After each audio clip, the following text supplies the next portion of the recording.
EIS. Thanks very much, Penny.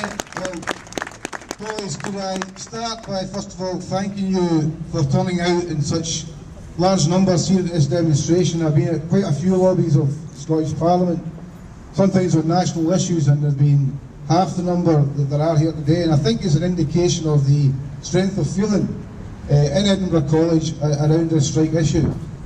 I'm going to keep my remarks fairly brief because I know most of you will have been on the picket line for most of the day. I've been standing here for 15 minutes and I'm freezing, so I'm sure you're looking forward to getting a wee bit of heat into you. When the Emergency Committee met last week to consider the ballot result, the figures were read out, and the chairperson of the committee basically summed up everything by saying, well, there's not much doubt about that, because, as Phil alluded to, 92% vote for strike action on a 64% turnout of the members is one of the highest ballots we have had returned for any kind of strike action. And it's a real indication of the depth of feeling amongst members of Edinburgh College and the justness of making a stance in relation to the attacks that have been made upon your conditions of service. I've been asked to pass on the thanks of the admin staff at headquarters who work in the membership department, because they all got some additional overtime payments last night. We had to keep the membership department open till 7:30 last night to deal with a number of new applications of lecturers from Edinburgh College who wanted to join it. The college. So you are speaking with a united voice in relation to this particular struggle. And I think the solidarity that the vote showed is absolutely crucial, because this may be a short campaign or it may be a long campaign. But as long as it's a campaign which is united in terms of the membership, then it's a campaign that will have eventually a positive outcome for all of you. I was interviewed this morning on Good Morning Scotland in relation to the ULA strike and your own strike.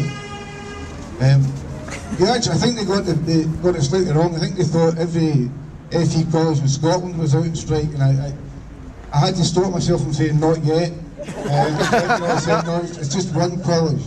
But it is an important national strike, although it's about your particular conditions, because it will be the benchmark for the kind of discussions and kind of campaigns we have to have if we move back to national collective bargaining.